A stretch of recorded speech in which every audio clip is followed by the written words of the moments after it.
Hello दोस्तों, कैसे हो आप लोग। आज की कहानी किचकांडी नाम की एक चुड़ैल के बारे में हम लोग सुनने जा रहे हैं। तो ईयरफोन्स लगा लीजिए और मेरी स्टोरीज़ को इमेजिन कीजिए, आपको मज़ा आएगा। किचकांडी, जिसे किचकन्या भी कहते हैं, जो कि नेपाल के पहाड़ी इलाकों में ज़्यादातर देखी जाती है। लोगों का कहना है कि किचकांडी एक खूबसूरत लड़की का अवतार लेती है और मर्दों को लुभाती है। वो मर्दों को अपने जाल में फंसाकर उनकी जान धीरे धीरे लेती है, जैसे कि उनके शरीर को पूरा खोखला कर देना। लोग ये भी कहते हैं कि किचकांडी के बाल बहुत लंबे होते हैं और उसका शरीर एकदम सफ़ेद होता है और वो दिखने में बहुत खूबसूरत लगती है। किचकांडी को उसके पैर देख के हम पहचान सकते हैं। किचकांडी के पैर उल्टे होते हैं और ये भी कहा जाता है कि अगर किचकांडी ने हमारी आंखों में देखा और हमारी आंख उसकी आंखों से मिली तो हमारी मौत पक्की है। जब तक वो हमें मार ना दे तब तक वो हमारा पीछा नहीं छोड़ती।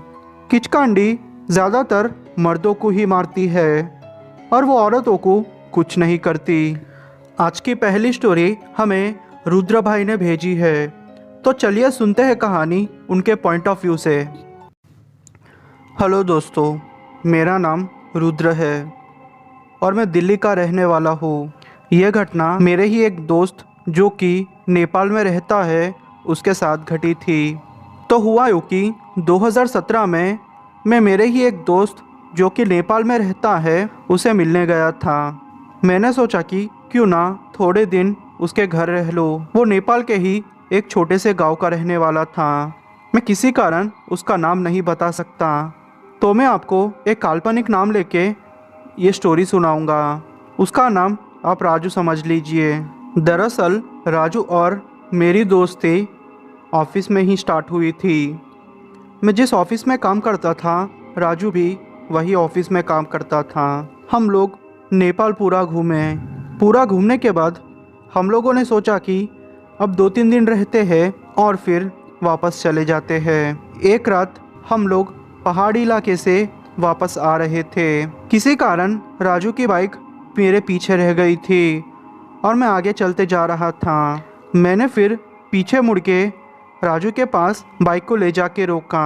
तब राजू ने कहा कि वहाँ देख, झाड़ियों में कुछ दिख रहा है। जब मैंने झाड़ियों में देखा तो मुझे एक औरत जो कि लाल साड़ी में थी वो एक रोड के कोने से दूसरे रोड के साइड जा रही थी। मैंने बोला कि अरे यार, ये लगता है कोई लड़की है, शादी से भाग के आई होगी। तो राजू ने कहा कि शायद यार, चलना पूछते हैं जाके। मैं बहुत डरपोक था तो मैंने बोला कि नहीं यार, मैं नहीं आऊँगा, तू ही जा। पता नहीं वो लड़की थोड़ी ही देर में कहीं गायब हो गई। राजू उसके पीछे चला गया। तकरीबन आधे घंटे तक राजू वापस नहीं आया। मुझे थोड़ी टेंशन हो रही थी। मैंने सोचा कि शायद ये कहीं फंस गया होगा, इसलिए मैं उसे ढूंढने गया। जब मैं उसे ढूंढने गया तो राजू जंगल के दूसरे तरफ वही देखते हुए खड़ा हुआ था। जब मैंने जाके उसके कंधे पर हाथ रखा तो वो जैसे नींद में जागा हो ऐसे बिहेव करने लगा। उसने कहा कि यार, मुझे वो लड़की पसंद है, मैं उससे शादी करना चाहता हूँ। मैंने उसे बोला कि तू पागल है क्या, तू वो लड़की को अच्छे से जानता भी नहीं और ये कैसे कर सकता है तू। उसने बोला कि मुझे कुछ नहीं पता यार, शायद मैं उसे प्यार करने लगा हूँ। वो जिद करने लगा। मैंने भी उसे बहुत समझाया पर वो नहीं समझा। फिर हम लोग वापस आ गए। उसने कहा कि वो लड़की कल से उसी समय पे रोज़ मिलेगी और 2-3 दिनों में हम शादी करने वाले हैं। फिर मैंने कहा कि पागल है क्या, अपनी ऑफिस है और हमें ऑफिस भी पहुंचना होगा। तो उसने कहा कि वो अब काम नहीं करेगा, वो यहीं नेपाल में अपने माँ बाप को खेती में मदद करेगा।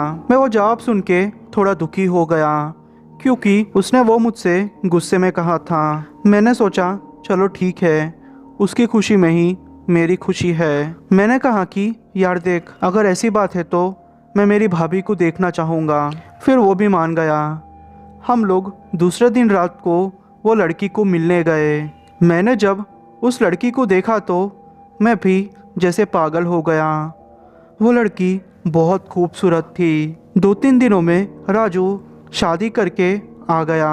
सारे लोग इतने शॉक्ड थे कि राजू को इतनी जल्दी लड़की कैसे मिल गई, पर उसकी ज़िद के सामने घर वालों को झुकना ही पड़ा। अब खेल यहाँ से शुरू होता है। हुआ यूँ कि जिस दिन से राजू ने शादी की थी उसकी तबीयत उस दिन से ही बिगड़ने लगी। उसके घर में पूजा पाठ सब कुछ बंद हो गया। मैंने सोचा कि मेरा दोस्त है, मैं उसे छोड़ के नहीं जाऊंगा, इसलिए मैंने भी ऑफिस से लीव ले ली। वो दिन ब दिन सूखते जा रहा था। अब उसकी शादी को 4 दिन हो चुके थे। वो लड़की पता नहीं मुझे अलग ही लग रही थी, क्योंकि उसके बाल बहुत लंबे थे और वो ज़्यादातर दिन में कुछ काम नहीं करती थी, पर जैसे ही रात होती वो जैसे एक्टिव हो जाती। 5वीं रात की बात है, मैं दूसरे कमरे में सोया हुआ था। मुझे राजू के कमरे से कुछ आवाज़ें आने लगी। मैंने सोचा कि मैं अगर अंदर जाऊंगा तो ठीक नहीं होगा, पर मुझे ऐसा लगा कि जैसे राजू कर्रा रहा हो। शर्म को साइड में रखते हुए मैं कमरे में गया तो देखा कि राजू के पैर से वो लड़की उसका खून पी रही थी और राजू बेहोशी में शायद कर्रा रहा था। मैं वो देख के डर गया था, इसलिए वापस आ गया। 7वां दिन आया। मैं उठा और राजू को उठाने की कोशिश की तो राजू उठ नहीं रहा था और उसकी बॉडी एकदम सूख चुकी थी, जैसे कि उसके शरीर के अंदर का खून किसी ने पी लिया हो। उसके 2 दिन पहले मैंने राजू से इस चीज़ के बारे में बात की, पर वो जैसे उस लड़की के पीछे पागल हो गया था। मैंने अपने दोस्त को खो दिया। अचानक से कहीं गायब हो गई थी। उसे पूरे गांव में ढूंढा पर वो नहीं मिली। बाबा जी से बाद में बात की तो ये पता चला कि वो एक किचकांडी थी। मैंने जब पहली बार सुना तो पापा से पूछने लगा कि ये किचकांडी क्या होती है, तो बाबा जी ने कहा कि किचकांडी वो आत्मा होती है जो कि मर्दों को लुभा के उन्हें मार देती है। मैं वो सुन के डर गया था और दुखी भी था कि मेरा दोस्त अब जिंदा नहीं रहा। मेरा नाम हर्षद है और ये कहानी मुझे मेरे ही एक दोस्त जो नेपाल में रहता है उसकी दादी ने सुनाई थी। तो हुआ यूँ कि मैं मेरे दोस्त के घर नेपाल में घूमने गया था। मेरा दोस्त खेतों में रहता था। हम लोगों ने उसकी दादी से भूतों के बारे में पूछ लिया, क्योंकि बहुत दिनों से मैं भूतों के बारे में सुन रहा था और मैंने किचकांडी के बारे में भी बहुत सुना था। तो दादी ने कहा कि उनके साथ एक ऐसी घटना घटी है जो कि वो कभी भुला नहीं सकती। उन्होंने कहा कि रात में खेत का काम ख़त्म करने के बाद वो और उनके पति दोनों मिलके घर जा रहे थे, तो किसी कारण उनके पति थोड़ा आगे चलने लगे और मेरी दादी पीछे चलने लगी। वो ऐसे ही आगे बढ़ने लगे। अचानक से मेरी दादी को रास्ते में किसी के झाड़ू मारने की आवाज़ सुनाई दी। वैसे मैं आपको बता दूं, खेत के और घर के बीच का रास्ता जंगली एरिया है। मेरी दादी ने जब थोड़ा अंदर जाके देखा तो उन्होंने देखा कि एक औरत जिसके बाल बहुत लंबे हैं वो उसके बालों की मदद से नीचे झाड़ू मार रही है। मेरी दादी उसी समय समझ चुकी थी कि ये किचकांडी है। मेरी दादी भाग के वापस आ गई। वो किचकांडी भी उनके पीछे पड़ गई थी, पर उन्होंने जैसे तैसे करके भगवान का नाम लिया और घर वापस आ गई। घर वापस आई तो उन्होंने देखा कि उनके पति तो पहले से ही घर में हैं। उन्होंने जब पूछा तो उन्होंने कहा कि मेरी दादी ने ही उनको आगे जाने के लिए कहा था, क्योंकि उनको बाथरूम के लिए वहाँ रुकना था, पर यह हो ही नहीं सकता। मेरी दादी ने ऐसा कुछ भी नहीं कहा था। मेरी दादी कहती है कि यह थोड़ी देर के लिए आंखों का धोखा उन्हें हो चुका था। यह घटना मैं कभी नहीं भूल सकती। उसकी हंसी, उसका चेहरा, वो देख के मुझे आज भी डर लगता है। मैंने देखा कि जब वो स्टोरी सुना रहे थे तो उनके हाथ काँप रहे थे और उन्हें ठंडी जैसा महसूस हो रहा था। मैं समझ गया था कि किचकांडी को सच में देखना बहुत ही डरावना होगा।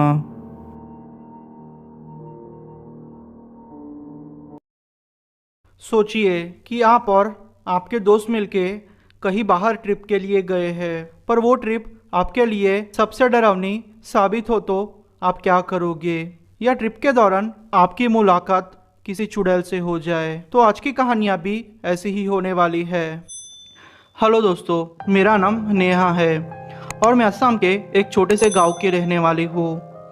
ये घटना मेरे साथ जनवरी 2019 में घटी थी।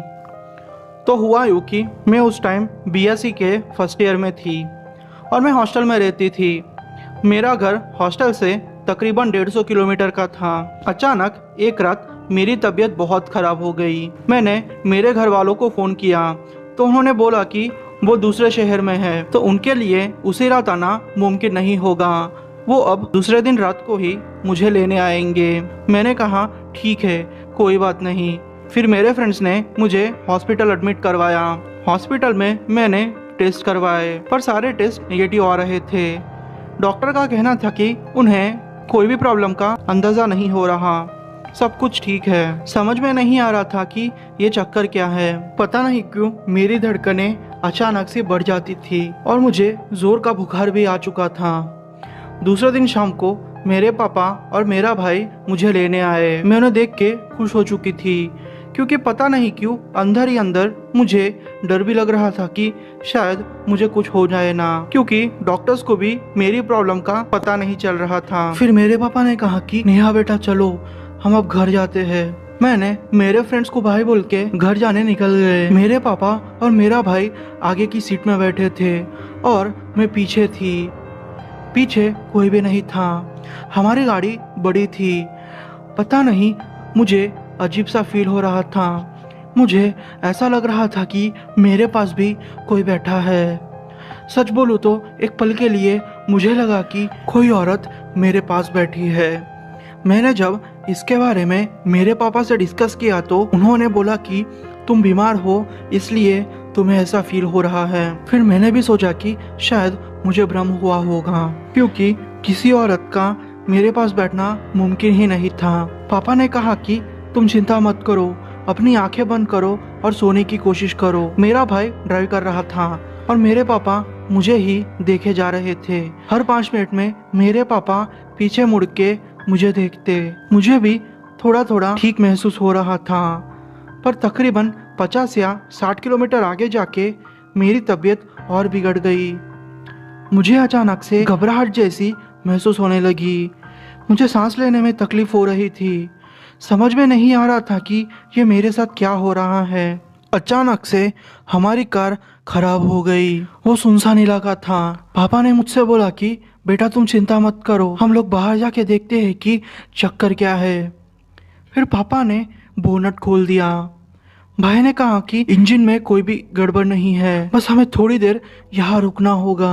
तब तक मैं किसी मैकेनिक को लेके आता हूँ। मेरे भाई को किसी ने लिफ्ट दे दी और वो मैकेनिक बुलाने के लिए चला गया। मेरे पापा फिर मेरे पास आए। उन्होंने अपना हाथ मेरे सर पे रखा और कहा कि बेटा तुम्हें तो ज़्यादा ही बुखार है। मैंने फिर मेरे पापा से कहा कि पापा मुझे ऐसा लग रहा है कि मेरे पास कोई औरत बैठी है। प्लीज़ पापा मेरी मदद कीजिए, प्लीज़ पापा मुझे बचा लीजिए। पता नहीं मैं क्या बोल रही थी और मुझे डर भी लग रहा था। मुझे महसूस हो रहा था कि कोई मेरी बॉडी को टच करने की कोशिश कर रहा है। मैं अचानक से मेरे पापा से लिपट गई। मेरे पापा ने मुझे दिलासा दिया कि मेरे आसपास कोई भी नहीं है, पर फिर भी मेरी हालत खराब ही होती जा रही थी।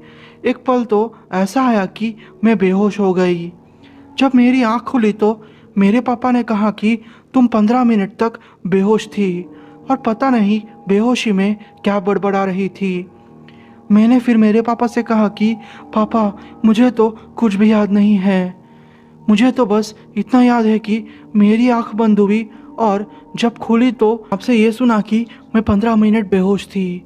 मुझे कुछ भी समझ नहीं आ रहा था। थोड़ी देर के बाद मेरा भाई मैकेनिक को लेके आ गया।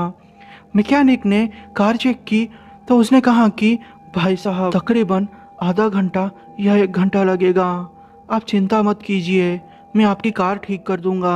फिर वो मैकेनिक अपने कार में जुट गया।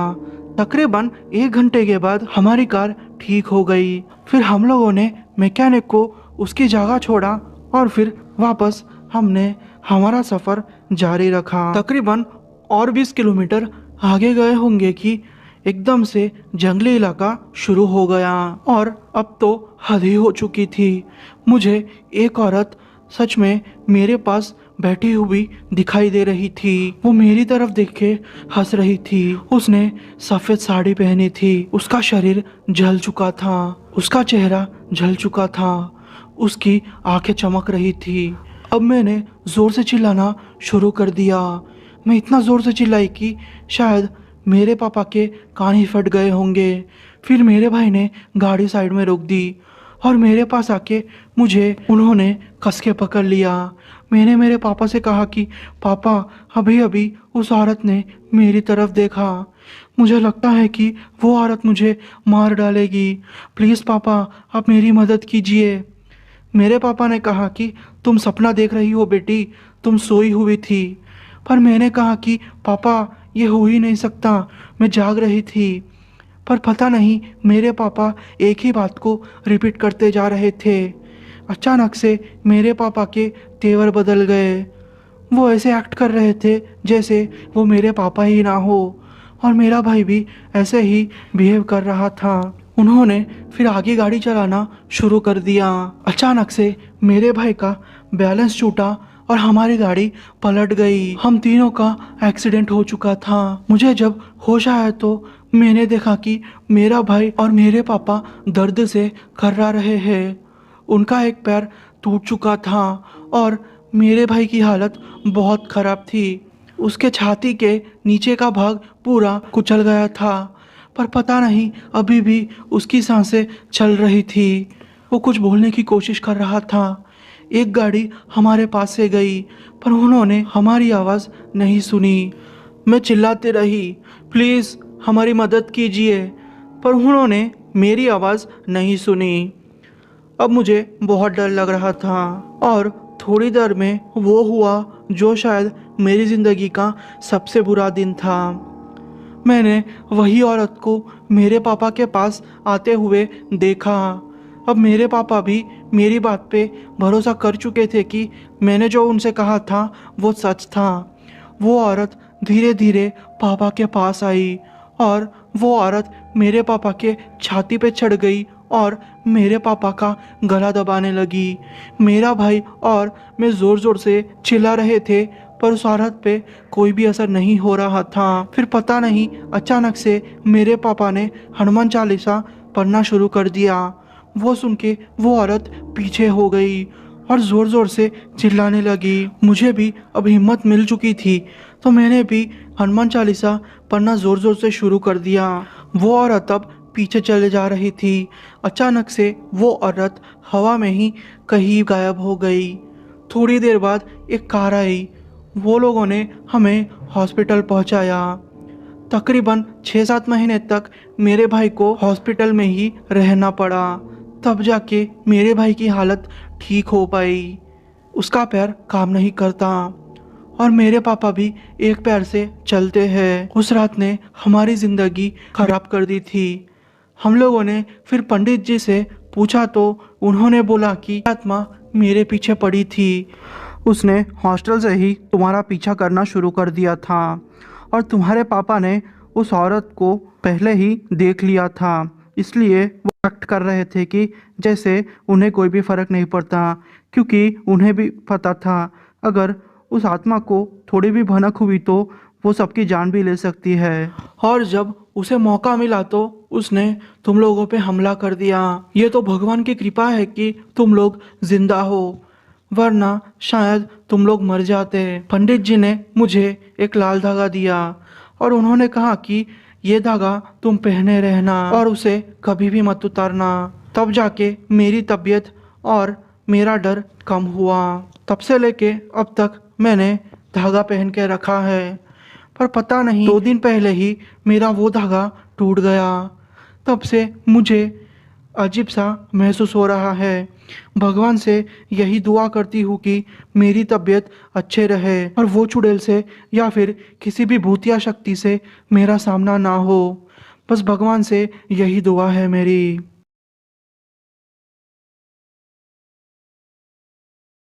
दोस्तों, मेरा नाम साई कुमार है और मैं आंध्र प्रदेश के एक छोटे से गांव का रहने वाला हूँ।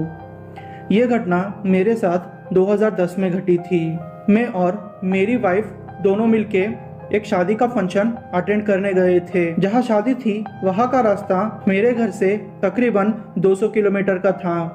हमारे पास और कोई साधन भी नहीं था, हमारे पास सिर्फ बाइक थी। तो हमने सोचा कि क्यों ना बाइक लेके जाते हैं। शादी रात को थी और दूसरे दिन मुझे काम भी था, तो मैंने सोचा कि क्यों ना शादी अटेंड करके फिर वापस आ जाते हैं। मैं और मेरी वाइफ फंक्शन में जाने के लिए निकल गए। तकरीबन 3-4 घंटे लगने वाले थे, तो हमने सोचा कि क्यों ना शाम में चले जाते हैं ताकि समय पे पहुंचे और वहाँ थोड़ी देर बैठे, जिससे कि सबको अच्छा लगेगा और फिर शादी भी टाइम पे हम लोग अटेंड कर पाएंगे। हम लोग तकरीबन 6 बजे ही घर से निकल गए थे। मेरी गाड़ी की हेडलाइट ठीक से काम नहीं कर रही थी, तो मैंने सोचा कि क्यों ना मैकेनिक के पास जाते हैं और ये बदला के आते हैं। मैकेनिक के पास रुकते रुकते तकरीबन 1 घंटा हो गया। हमको बहुत लेट हो चुका था, पर फिर भी टेंशन वाली बात नहीं थी। रास्ता 3-4 घंटे का था, तो मैंने सोचा कि कोई बात नहीं, शादी शुरू होने से पहले ही पहुंच जाएंगे। रास्ता एकदम सुनसान था, गाड़ियां भी ज्यादा दिख नहीं रही थी। और बात यह थी कि वहां जाने के 2 रास्ते थे। एक हाईवे का रास्ता जो कि 30 किलोमीटर हमें ज्यादा पड़ता और दूसरा छोटे रोड का रास्ता था। वो रास्ता खड्डों से भरा हुआ था, तो मैंने सोचा कि क्यों ना हम हाईवे से चले जाए। फिर हम लोगों ने हाईवे पकड़ी। हाईवे पर भी ज्यादा गाड़ियां दिख नहीं रही थी। पता नहीं उस दिन सीन क्या था कि सिर्फ हमारी ही गाड़ी चल रही थी। तो 2 घंटे ड्राइव करते करते हम लोग एक जंगल जैसे एरिया में आ चुके थे। मेरी वाइफ ने कहा कि उसको वॉशरूम जाना है, तो मैंने सोचा कि चलो ठीक है, कोई बात नहीं। मैंने गाड़ी साइड में रोक ली। मैं उसी पेड़ के नीचे खड़ा हुआ था और मेरी वाइफ थोड़ा झाड़ियों के अंदर गई थी। मैं जब वहाँ खड़ा हुआ था तो मैंने आसपास नजरें घुमाई। मेरी नज़र सामने पड़ी। मेरी नज़र सामने वाली झाड़ियों पर पड़ी। वहाँ पर कोई आदमी खड़ा हुआ था। पता नहीं वो आदमी कौन था और उसकी हाइट भी कुछ ज़्यादा ही थी। तो मैंने सोचा कि शायद यही कहीं का रहने वाला होगा। तो धीरे धीरे मेरी तरफ बढ़ा और मुझे मेरी आवाज़ से बुला रहा था। मैं सच कहता हूँ, जब मैंने उसके मुंह से मेरा नाम सुना तो मैं बहुत डर गया, क्योंकि मेरा नाम जानना बिल्कुल नामुमकिन था, और वो भी इस अनजाने जगह पर। धीरे धीरे जैसे मेरे पास आ रहा था, उसकी शेप बदलते जा रही थी। मेरी वाइफ मेरे पास आई तो उसने भी उस चीज को देखा। उसने मुझे तुरंत कहा कि चलिए यहाँ से चले जाते हैं। मैंने फिर मेरी गाड़ी तुरंत स्टार्ट की और हम लोग निकलने लगे। वो चीज मुझे ही घूर रही थी। जब मेरी वाइफ ने पीछे मुड़ के देखा तो उसने कहा कि वो चीज धीरे धीरे चलते आ रही है, पर अचानक से वो चीज गायब हो गई।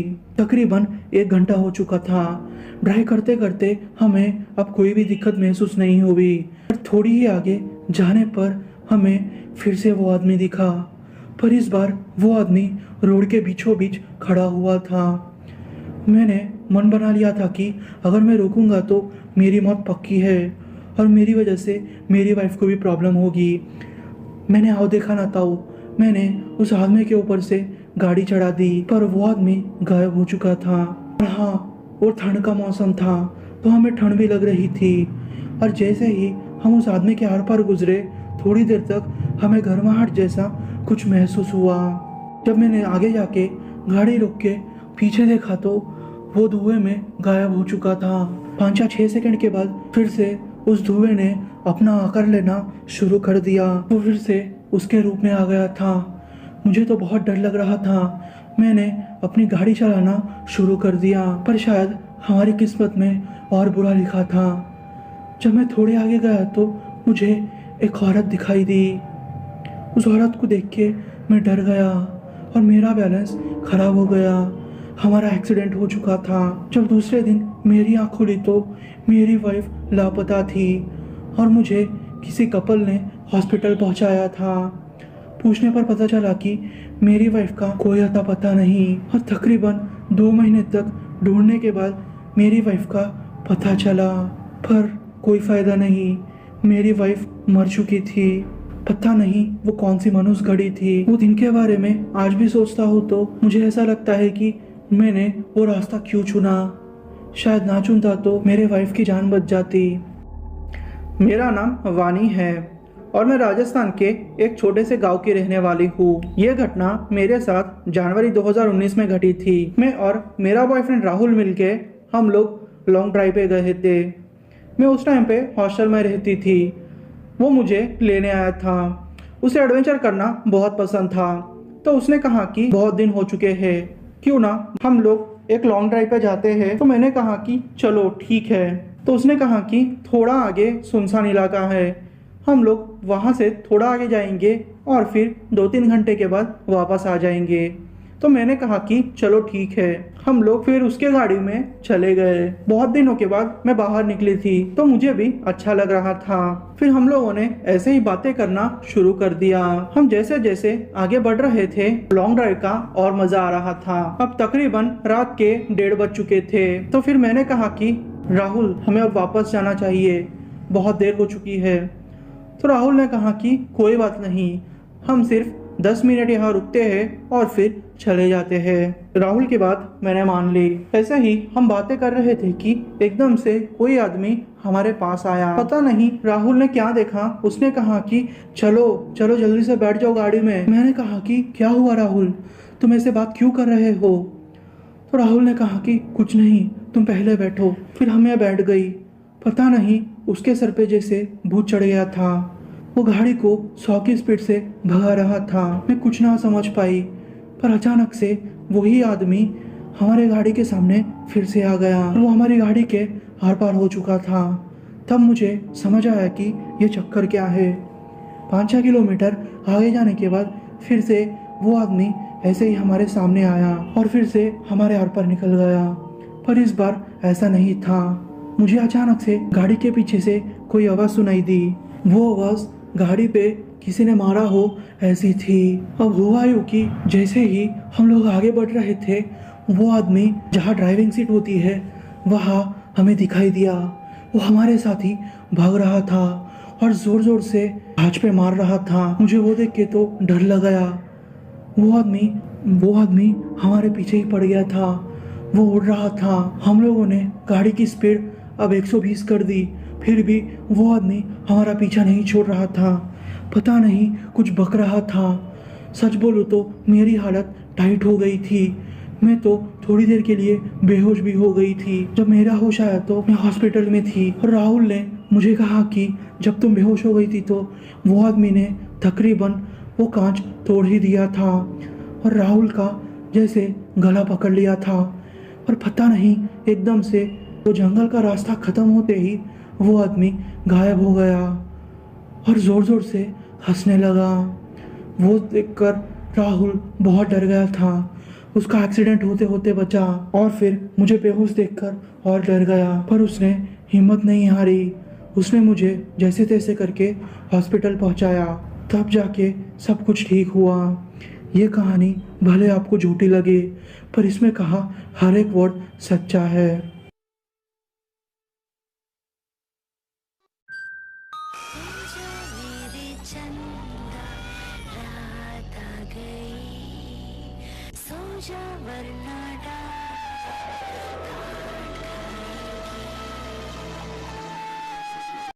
हेलो दोस्तों, मेरा नाम पीयूष है और मैं झारखंड के एक छोटे से गांव का रहने वाला हूँ। मेरी उम्र 32 साल की है। यह घटना मेरे साथ पिछले साल मई महीने में घटी थी। लॉकडाउन के कारण बहुत दिनों से मैं घर पे ही था। घर पे बैठते बैठते मुझे बोर हो गया था, तो मैंने सोचा कि क्यों ना आज रात खाना खाने के बाद अपनी गाड़ी लेके थोड़ा दूर हाईवे तक घूम आऊं। वैसे उस टाइम ज़्यादा पुलिस वाले नहीं थे, तो डर की कोई बात ही नहीं थी। रात के 10 बजे खाना खाने के बाद मैं अपनी गाड़ी लेके घूमने के लिए निकल गया। रास्ता एकदम सुनसान था, कोई भी नहीं दिख रहा था और जैसे कि कोई ना हो, एकदम से सन्नाटा था। मैं अपनी गाड़ी लेके 3 या 4 किलोमीटर आगे गया हूँगा कि मुझे एक औरत दिखाई दी। दिखने में वो गांव की औरत लग रही थी। उसने गांव के कपड़े पहने थे। वो हाथ में थोड़ा सामान लिए चलते जा रही थी। मैंने सोचा शायद इसको मेरे मदद की ज़रूरत होगी, तो मैंने उसके पास जाके गाड़ी रोक दी। फिर गाड़ी के बाहर निकलकर मैंने उस औरत से पूछा, बहन जी आप कहाँ जा रही हो? आपको मेरी मदद चाहिए क्या? तो उस औरत ने कहा कि वो थोड़ी आगे अपने छोटे बेटे के लिए खाना लेके जा रही थी। वो दूसरे गांव के रहने वाली थी। उस औरत ने कहा कि वो गांव में उसको सब्जियां नहीं मिली, इसलिए वो इस गांव में आई थी और उसके बच्चे भी बहुत दिन से भूखे थे। तो मैंने सोचा कि क्यों ना इस औरत की मदद कर दे। मैंने उस औरत से कहा, बहन जी अगर आपको कोई प्रॉब्लम ना हो तो आप मेरी गाड़ी में बैठ जाइए, मैं आपको वहाँ तक छोड़ देता हूँ। तो उस औरत ने कहा कि चलो ठीक है, बस थोड़ी आगे मुझे छोड़ देना। तकरीबन 5 या 10 किलोमीटर हम लोग आगे गए होंगे कि उस औरत ने एकदम से रोकने को कह दिया। जब मैंने उस तरफ देखा तो मुझे गांव जैसा कुछ दिख रहा था, पर यह तो हो ही नहीं सकता क्योंकि गांव अभी भी 5 किलोमीटर दूर है और मुझे पता है मेरे गांव से दूसरे गांव का रास्ता कम से कम 20 किलोमीटर का है, तो यहाँ गांव होना मुमकिन ही नहीं। पर मुझे लगा कि मुझे ही कोई भ्रम हुआ होगा। फिर मैंने उस औरत को अपनी गाड़ी से उतारा और मैं भी उतर गया। फिर मैंने उस औरत से कहा कि आप कहाँ रहते हो? तो उस औरत ने अपने हाथ से सामने के घर का इशारा किया। उसने कहा कि आप भी चलिए, थोड़ी देर बैठ के आप चले जाइएगा। मैंने कहा नहीं बहन जी, मुझे लेट हो रहा है। तो वो फिर जिद करने लगी। मैंने सोचा कि चलो ठीक है, बैठ जाते हैं, वैसे भी टाइम पास नहीं हुआ बहुत दिन से और नए लोगों को देखूंगा तो मुझे अच्छा लगेगा। फिर मैं जाके उस औरत के घर में बैठ गया। उस औरत के घर में सिर्फ एक दीपक जल रहा था। वो औरत अंदर गई और मेरे लिए पानी ले आई। मैंने फिर पानी पिया। उस औरत से मैंने पूछा, आपके घर में दूसरा कोई नहीं रहता क्या बहन जी? तो उस औरत ने कहा कि उसके पति बाहर गए हैं।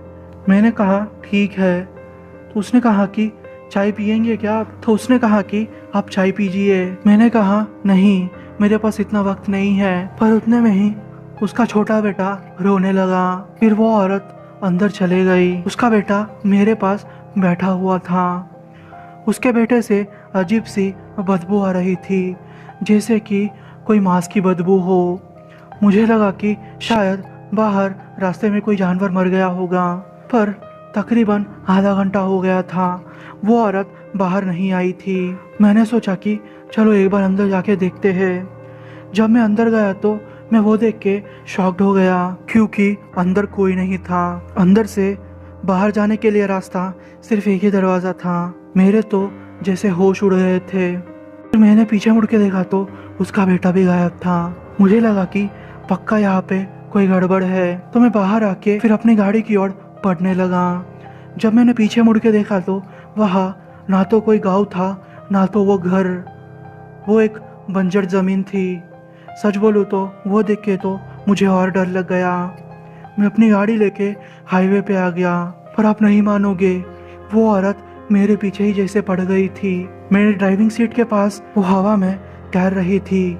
वो देख के तो मुझे बहुत डर लगने लगा। मैंने सोचा आज मैं मर जाऊंगा। मैंने तुरंत ही शिवजी का नाम लेना शुरू कर दिया। थोड़ी देर तक उस औरत ने मेरा पीछा किया और अचानक ही मेरी गाड़ी पलट गई और मेरा एक्सीडेंट हो गया। पर भगवान की किस्मत से मैं बच गया था। मैं अपनी गाड़ी के बाहर निकला, फिर मैंने देखा कि वो औरत दूर खड़ी है और चिल्ला रही है और उसने मुझसे बोला, इस बार तेरी किस्मत अच्छी है, अगली बार मिला तो मारा जाएगा। वो बात सुन के मैं बहुत डर गया। मैं अब रोने लगा था। मैं अब मेरी जान बचाने के लिए दौड़ने लगा। वो औरत वहीं रुक के हंस रही थी। मैं जैसे तैसे करके अपने घर पहुंचा और अपने माँ बाप से ये सारी बातें शेयर की। तो उन्होंने मुझसे कहा कि तू चिंता मत कर, आजा मंदिर में बैठ जा। फिर उन्होंने बाबा को बुलाया। बाबा ने 2-3 घंटे तक मंत्र पढ़े और मेरा इलाज किया। तब जाके मेरी हालत ठीक हुई। पर उसके बाद भी 10 दिन तक मुझे बुखार रहा। उस बाबा ने कहा कि ये औरत की मौत 10 दिन पहले उस औरत की मौत भूख के कारण हो चुकी थी और उस औरत के बच्चे की भी हालत ऐसी ही थी। उसका पति महाराष्ट्र रहता था काम करने के लिए। जब वो लौट रहा था तो उसकी मौत भी हो चुकी थी। वो औरत उसके पति के इंतज़ार में और भूख के कारण मर चुकी थी। तब से उसकी आत्मा ऐसे ही भटकती है। ये तो तुम्हारी किस्मत अच्छी है कि तुम बच गए, वरना तुम्हारी मौत पक्की थी। मेरा नाम राहुल है और मैं मध्य प्रदेश का रहने वाला हूँ। मेरी उम्र 29 साल की है और मैं एक बिजनेसमैन हूँ। काम का प्रेशर बढ़ चुका था तो मैंने सोचा कि क्यों ना मैं बाहर घूम आऊँ। मेरा दोस्त रितेश भी यही कह रहा था। हम लोगों ने फिर केरला जाने का प्लान बनाया क्योंकि मेरा दोस्त वही का था। तो फिर मैंने सोचा कि क्यों ना वही घूम आए क्योंकि उसको वहाँ की भाषा आती थी। फिर हमें कोई दिक्कत ना हो इसलिए सोचा कि चलो वही घूम आते हैं और वहाँ भी अच्छी अच्छी जगह होती है घूमने के लिए। मेरे पास मेरे खुद की कार थी तो मैंने सोचा कि क्यों ना खुद की कार ले जाए जिससे कि हमारी जर्नी अच्छी रहेगी। मेरे और 2 दोस्त थे, उनका नाम सना और मीरा था। वो दोनों मेरे बहुत अच्छे दोस्त थे और रितेश को भी अच्छे से जानते थे। वैसे हम चारों बिजनेस पार्टनर्स थे तो सोचा कि क्यों ना अच्छी सी ट्रिप मार के आए। मुझे वो डेट अभी भी अच्छे से याद है। हम लोग जनवरी 2016 में केरला के लिए निकल पड़े। वहाँ बहुत अच्छी प्लेसेस हम लोगों ने घूमी। हम लोगों ने तकरीबन 10 या 15 दिन घूमने में ही लगा दिए। यार सच बोलूँ तो मुझे घूमने के बाद थोड़ा अच्छा सा महसूस हो रहा था। सना ने कहा कि यार अब हमें चलना चाहिए क्योंकि बहुत दिन हो चुके हैं और मेरे घर वाले भी मुझे फ़ोन कर रहे हैं आने के लिए क्योंकि मेरी छोटी दी की तबीयत ख़राब हो गई है। और मीरा ने भी कहा कि हाँ यार सही है, हमें अब जाना चाहिए। फिर हमने सोचा कि चलो ठीक है कोई बात नहीं, आज रात रुक के कल सुबह में जल्दी चले जाते हैं। हम लोग वैसे तो एक होटल में रुके थे। हम लोगों ने रात को खाना खाया और सोचा कि क्यों ना थोड़ा बाहर घूम आए। तकरीबन रात के 12 बजे तक हम लोग बाहर थे। हमने फिर आइसक्रीम खाई और फिर वापस आके सो गए। दूसरे दिन तकरीबन 10 बजे हम लोग जाने के लिए निकले। पता नहीं पर मीरा कुछ अलग से बिहेव कर रही थी, जैसे उसे कुछ हुआ हो। उसका बिहेवियर एकदम अलग था। हम लोगों ने तकरीबन 6 घंटे की जर्नी की और एक होटल के पास आके रुके और वहाँ कुछ खाना खाया। फिर खाना खा के हम लोग निकल पड़े।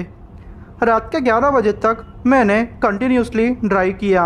ड्राइव करते करते मैं थक गया था। फिर मैंने सोचा कि क्यों ना कार थोड़ी साइड में रखूं और फिर थोड़ा रेस्ट ले लो।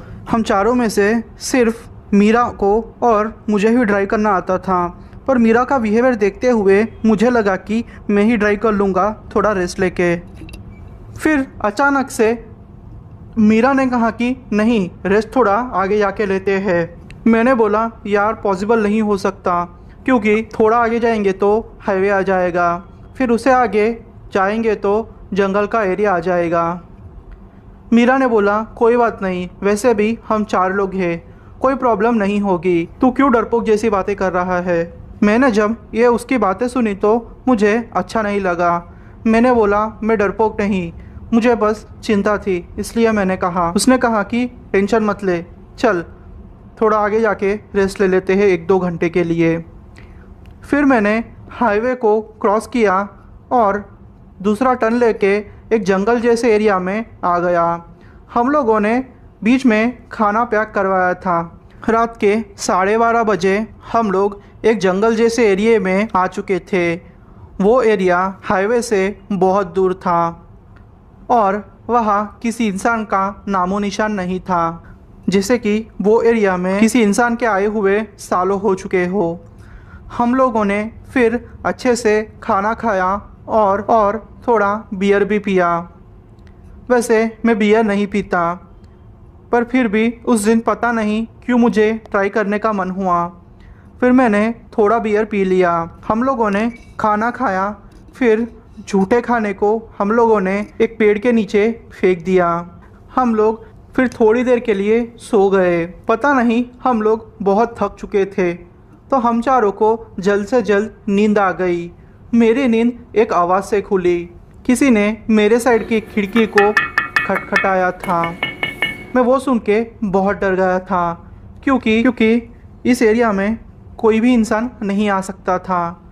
जैसे ही मैंने आँख खोली, वहाँ कोई नहीं था। मुझे कुछ गड़बड़ लगी। फिर मैंने सबको उठाया, तो सबने बोला कि उन्होंने ये आवाज़ नहीं सुनी।